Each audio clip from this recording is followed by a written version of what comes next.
عزیزوں، ایک وقت تھا کہ جب ہریجن جماعت کو لوگ بہت حقیر سمجھتے تھے، یہاں تک کہ ان کے رہنے کی جگہ الگ تھی، ان کی بستی الگ ہوا کرتی تھی، ان کا قصبہ الگ ہوا کرتا تھا۔ اتنا حقیر سمجھتے تھے کہ ان کے پانی کا کنواں بھی الگ ہوا کرتا تھا۔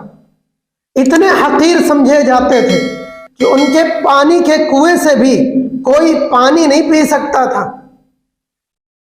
ایسا واقعہ ہوا کہ 5 آدمی سفر کر رہے تھے، راستے میں ان 5 کو شدت کی پیاس لگی، گرمی بہت تیز تھی، شدت کی پیاس لگی۔ جب انہیں ایک کنواں نظر آیا، جب قریب گئے تو معلوم چلا یہ ہریجن کا کنواں ہے۔ تو اب یہ سوچ وچار میں پڑ گئے کہ آخر کیا کیا جائے۔ تو ان 5 نے یہ فیصلہ کیا کہ ایسا ہے کہ چپکے سے ہم لوگ اس کنویں کا پانی پی لیتے ہیں اور کسی کو بتائیں گے نہیں۔ تو اب یہ لوگ فیصلہ کرنے لگے، تو 4 لوگ تو متفق ہو گئے کہ ٹھیک ہے ہم لوگ پانی پی لیں گے اور کسی کو بتائیں گے نہیں۔ لیکن ان میں سے ایک تھا، وہ متفق نہیں ہوا، اس نے ان لوگوں کی رائے پر اتفاق ظاہر نہیں کیا، کہنے لگا جی بالکل نہیں، میں اس کنویں کا پانی ہرگز نہیں پیوں گا، اور یہ کہہ کر وہ چلتا بنا۔ اب یہ 4 رک گئے پانی پینے کے لیے، اور وہ شخص چلتا چلا گیا۔ تو یہ 5 لوگ جس مہمان کے یہاں جا رہے تھے، اس مہمان کے یہاں یہ اکیلا شخص پہلے پہنچ گیا۔ اب جب یہ ان کے گھر پہلے پہنچ گیا تو سارا ماجرا سنا دیا، میزبان کو ساری بات بتا دی کہ وہ 4 لوگ جو ہے وہ ہریجن کا پانی انہوں نے پیا ہے، ان کے کنویں کا پانی پیا ہے، اس لیے آپ اچھی طرح ان کی خبر لے لیجئے گا۔ تو وہ میزبان جو تھا وہ کہنے لگا اگر ایسا ہے تو میں ہرگز ان کو اپنے گھر میں داخل نہیں ہونے دوں گا۔ اب کچھ دیر کے بعد یہ 4 لوگ ٹپک پڑے۔ اب دیکھیے کیا ہوتا ہے کہ یہ جب قریب آئے ان لوگوں کے، تو کہنے لگا میزبان کہ آپ لوگ میرے گھر میں داخل مت ہونا، اس لیے کہ ہریجن کے کنویں کا پانی پینا ان کے مذہب کے خلاف تھا، نہیں پی سکتے تھے، برا سمجھا جاتا تھا۔ اس لیے کیا کہا میزبان نے کہ نکل جاؤ یہاں سے اور میرے گھر میں بھی داخل نہ ہونا۔ تو ان 4 آدمیوں نے دیکھا کہ وہ اکیلا شخص مسہری پر بیٹھا ہوا لیٹا ہے اور بڑے ٹھاٹ باٹ سے خاطرداری کی جا رہی ہے۔ تو یہ 4 لوگ یک زبان ہو کر بولے کہ ارے سنو، ہم 4 نے کنویں کا پانی نہیں پیا ہے، بلکہ اس ایک شخص نے اکیلے پانی پیا ہے ہریجن کے کنویں کا، میں نے نہیں پیا ہے بلکہ اس شخص نے پیا ہے۔ تو اب یہ میزبان تھا، یہ کہنے لگا یہ کیا ماجرا ہے۔ آخر کار فیصلہ یہ ہوا کہ یہ 4 آدمی چونکہ 4 تھے اس لیے یہ جیت گئے، اور وہ اکیلا سچا ہو کر بھی ہار گیا، وہ سچا ہو کر ہار گیا، اور یہ 4 جھوٹے ہو کر جیت گئے اور مزے کے ساتھ جا کر مسہری پر بیٹھ گئے، اس اکیلے سچے انسان کو گھر سے باہر نکال دیا۔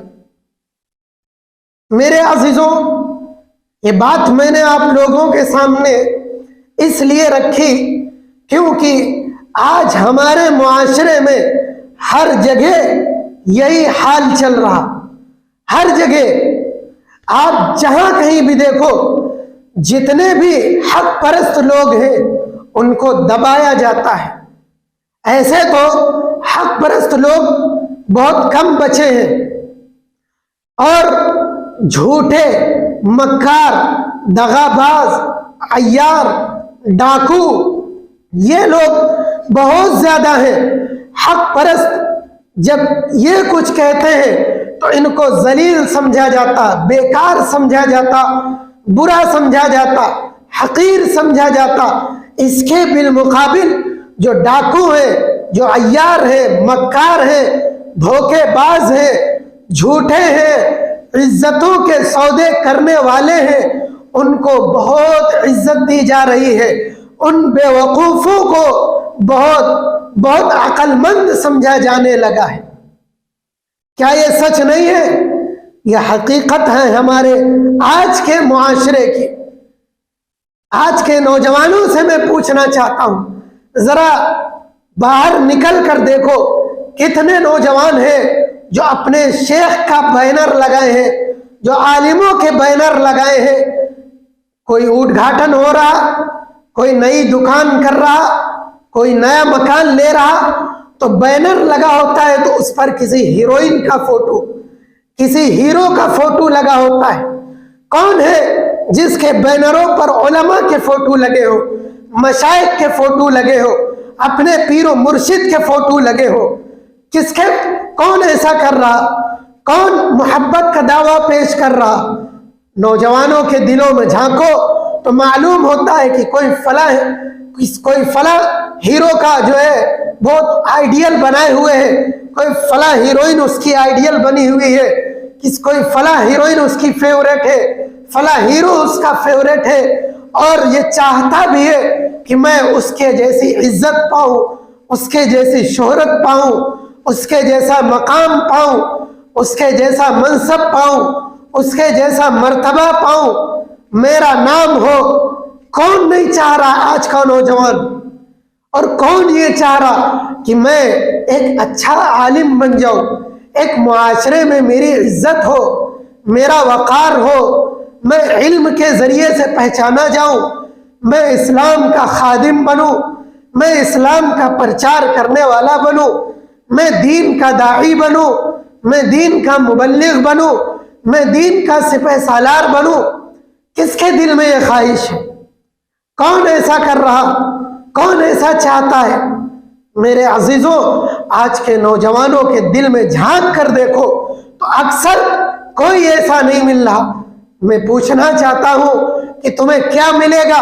ان کو آئیڈیل بناؤ گے، جاؤ گے تو اکیلے ہی؟ کون سا یہ تمہاری بخشش کروا رہے؟ کون سا تمہیں یہ جنت کا راستہ بتلا رہے؟ کون سا تمہیں یہ جہنم سے جو ہے آزاد کرانے کی فکر کر رہے؟ کون سا تمہیں یہ جنت کی فکر تمہارے دلوں میں ڈال رہے؟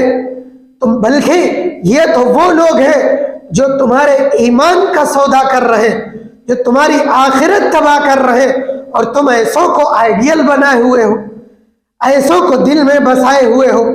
کیا ہوگا تمہاری آخرت کا؟ اس لیے میرے عزیزوں، میں کہتا ہوں کہ اگر اپنی آخرت سنوارنا چاہتے ہو تو اللہ والے کا دامن پکڑو، بزرگوں کا دامن پکڑو، علماء کا دامن پکڑو، مشائخ کا دامن پکڑو۔ ان ناہنجار لوگوں کی، ان دین کا مذاق اڑانے والوں کو، سنتوں کا جنازہ نکالنے والوں کا دامن چھوڑ دو، ورنہ تمہاری آخرت یہ خود جہنم میں جائیں گے اور اپنے ساتھ تمہیں بھی لے کر چلے جائیں گے۔ اللہ رب العزت ہم سب کی ایسوں سے حفاظت فرمائے، دین کے لٹیروں سے، مکاروں سے، عیاروں سے، ناچنے گانے والوں سے ہم سارے نوجوانوں کی حفاظت فرمائے۔ وآخر دعوانا ان الحمد للہ رب العالمین۔